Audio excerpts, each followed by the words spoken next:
The first thing one must understand when they're looking at my work is that it's not simply an exhibit.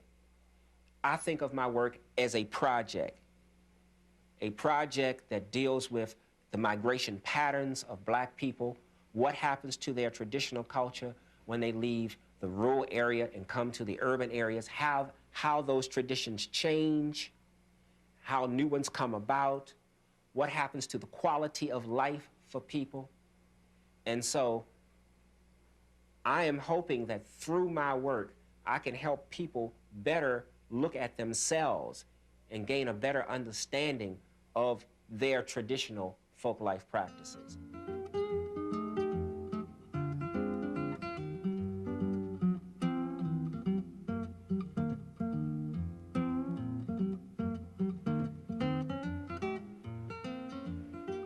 One of my biggest concerns now is the use of photo documentation for historical preservation in the study of culture.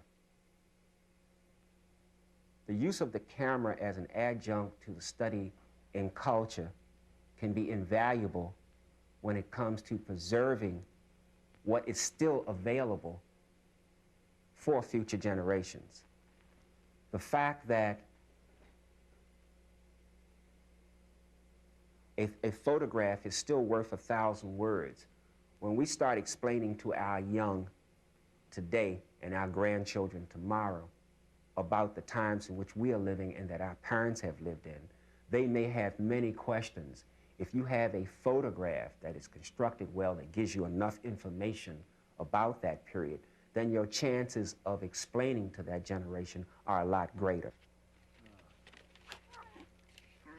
Right now in America, it's very popular for a lot of folk scholars and people in anthropology and people in art to try to make a comparison between what is happening in traditional black art and folk culture and what is happening in Mother Africa.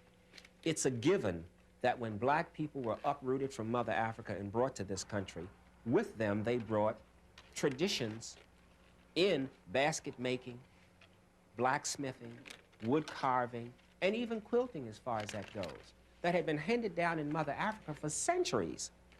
One of the things that happened with black people when they came to America, of course, they had to adapt whatever skills they had to materials that were available here, you see.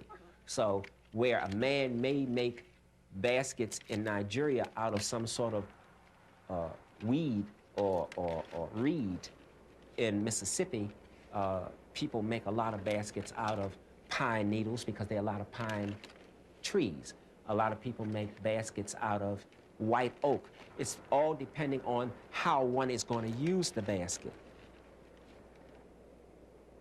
As we race rapidly into the 21st century, many of the traditional crafts, the traditional folk life practices are vanishing. One of the reasons they are vanishing is people no longer are practicing them. But if you look very hard and go through the backwoods, you can find people who are still practitioners of traditional crafts. Quilters, there are many people still around quilting, but they're generally people over 50. It's a lot simpler for a young woman today to go buy a blanket from the store than to take the time that it takes to sit down and piece up the top of a quilt and then roll it up on a quilting frame and then stick the needle through all 3 levels and quilt it. And so you find some of the senior citizens or the older black people who still have a tremendous love for this tradition. You find them doing it. But you don't find a lot of young people doing it. There are some people who are young who are interested, but for the most part, it's the older people who still do this. When that generation of quilters pass on, there just won't be any more. I'm quite fond of old people, and I listen a lot to what they have to say because they've spent all of these years storing up wisdom and knowledge, and many young people really don't go to them enough and draw on this tremendous reservoir of wisdom and knowledge. And so I've learned a lot by sitting and listening, and it's helped me tremendously in my work. In Roxon, Mississippi, lives a lady by the name of Miss Annie Mason, who is in her 80s. One day, Miss Annie Mason and I were sitting in her bedroom, and she went into a drawer and pulled out a very old Bible. Traditionally, most people, black and white in America, before people could get birth certificates, would record when someone was born and when someone died in the family Bible. And so she brought out this old book and began to show me how the history of the family had been recorded in the Bible.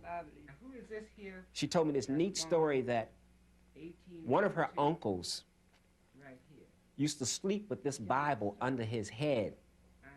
For years, he did this because his mother told him to always keep the Bible close to him. So it was passed on to her. This uncle thought enough of her and her sense of family history to make her the keeper of this Bible. She is one of the few people who I met who has a tremendous sense of historical preservation of her family roots. Her whole family has a unique pride that I have seldom seen in most communities that I visited. They are a closely knit family. They have struggled together over the years. They work together, they love, and they take care of one another. When I was last visiting her, she had just come out of the hospital, and a lot of the family was just around.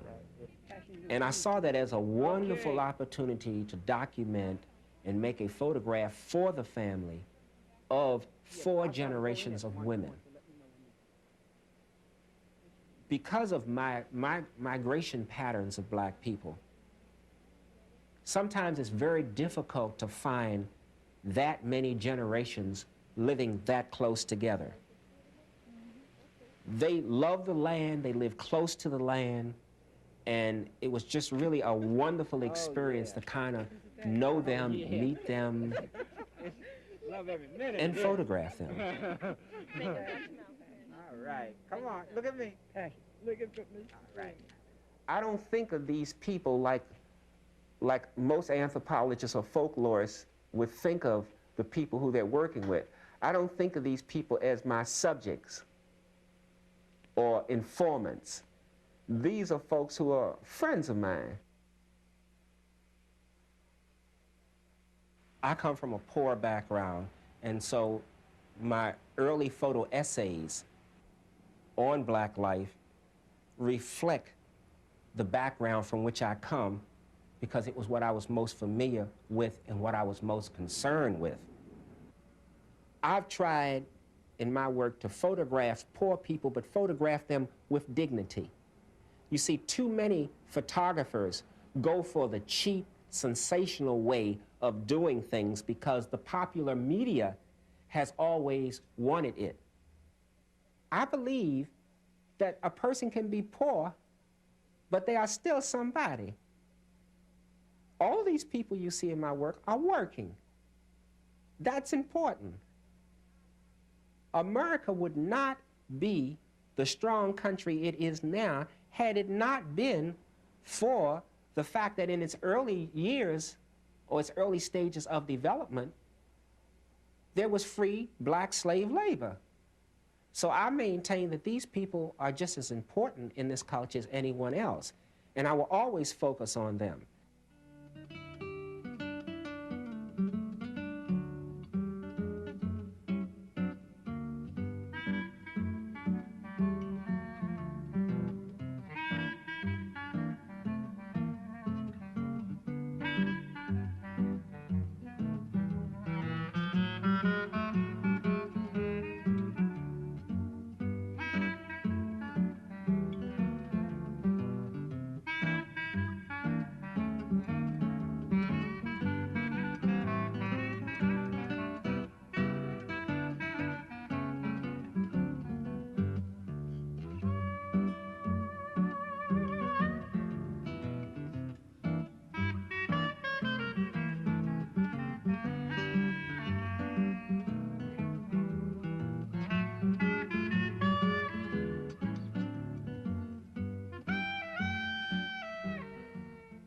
As a young person, my fascination with street life, my fascination with men and women who worked on horse and wagons was just tremendous. Now, what is this? What do I mean? There is a tradition in most eastern United States cities where people who were city dwellers were supplied fresh produce and many other things. It was carried on horse and wagons like today trucks bring everything. This tradition of supplying city dwellers with fresh fruits and produce goes back to when the history of the city begun. And when you travel through the marketplaces of the world, and especially Africa, you will find this still going on. As a young kid, cowboy and western movies were very popular. So it was quite a thing to come out of the theater and then see horse and wagons. I became a helper to these men. There's a folk tradition in my family where, back as far as my great-grandfather, people did this in my family. And it's just like a lot of young men will maybe sell newspapers as something to do when they're growing up. I did this. My fascination for this was one of the things that kept me on the street. I consider myself truly blessed as a result of having this experience, because what I learned through that process has deeply enriched me as a person and broadened me and enabled me to deal with people everywhere I go in the world. And so as a documentary photographer, this has proven to be an invaluable experience. When I worked in Mississippi, had I not once lived on a farm and understood farming, I probably would not have been able to relate as well to the people who were rural.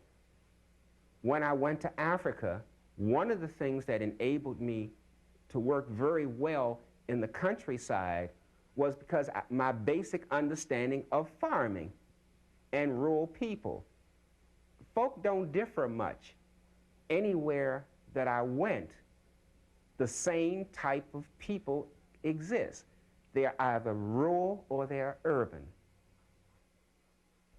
I think of my work not only as an essay or an exhibit or a book, but I think of it as an ongoing documentary project, an evolutionary project. I will be doing this photography until I die. And so where the photographs that I have devoted most of my time to till this point in my life have been of the poorer classes of people, I'm also photographing what is commonly known as the middle class, the upper middle class, and the rich. In many parts of the world, the images that people have of Black Americans are generally just the images of the downtrodden, the poor, the dope addicts, and pictures are seldom ever shown of the people who are prosperous and who are making it and who are sharing parts of the American dream. Our objective in America was to become educated and to move into mainstream America. Our objective was to get a good education and to get good jobs, and we are now doing that. Black people in America are probably making more headway as far as equipping themselves to deal with the times in which we are living than a lot of the brothers and sisters in other parts of the world. That's only because we have access to so much. I mean, we truly live very lavishly here compared to how people live in other parts of the world. A poor person in America may very well have a television, hot and cold running water, and may even have a car and be considered poor. Where in Africa, if someone's considered poor, or the Caribbean, they literally may not even have a house to live in. And so I'm concerned about these things, and I'm concerned about how the black middle class looks at the lower socioeconomic level of black life, how the rich use their riches when it comes to helping their less fortunate brothers. I see a lot of similarities in the problems that black people in America are confronted with and the problems that black people in Africa are confronted with. People migrating from the city to the urban centers for employment. This is a problem all over the world, finding work to sustain yourself. Most of the industries are always located near big urban centers. As people leave the land, one of the same things that is happening in America is happening in Africa. People are losing their land, and people are losing the traditions. I'm very interested in starting a project with brothers in Africa and the Caribbean to document whatever part of our traditional culture that still exists before it vanishes. That is just of the utmost importance to me. While working and living in Nigeria, because I'm interested in traditional culture and what happens to traditional culture, one of the things I wanted to do and did do was meet with photographers and different people working in the area of communications and mass media to try to get an understanding of how they looked at their own traditional culture and rapidly changing culture. Some of the photographers let me know in certain ways that they were very unhappy with the way the images of Africa in general and Nigeria in specifically were being projected in the popular media in the West. What they were really saying was something that touched me deeply, because it was some of the same kinds of feelings I had about the way black people are generally projected in the popular media, not only in America, but throughout the world. So my question then was to them, what are you doing about changing this? As a result of this, what is beginning to happen, or what has already been happening, but is beginning to get wider exposure, is more young people are focusing on documenting and writing about their own culture. As more and more African countries gain independence and also gain more control over the popular media, the magazines, newspapers, televisions, radios in their own countries, it will be interesting to see how they project their own images. There seems to be one segment of middle-class black folk who respond very positive to this to my work. And there's another group of black people who look at my photographs who are bothered by the photographs. I then have to ask myself, why are they bothered? One of the reasons people are bothered is in their endeavors to so-called overcome, there are many things that they want to forget. And this is because of the way that the dominant culture has forced different folk to look at themselves. For instance, there may be things that I would consider to be of significance as far as historical preservation is concerned. Other people may say, they are not significant, I want to forget them. The question then becomes, what is important? What is important is that people in any ethnic group, regardless of their background, look at what has gone before and learn from that, because the products of our heritage often serve to authenticate our presence through cultural change, cultural continuity, and cultural awareness. Thus, the photo document becomes extremely significant as a communicative process or tool to help you better understand yourself and your own roots and help you better to move from that point forward. Because if you can understand where you've been and learn from that experience, that will help you to develop the foundation upon which you can build a stronger tomorrow for yourself and your children and your family.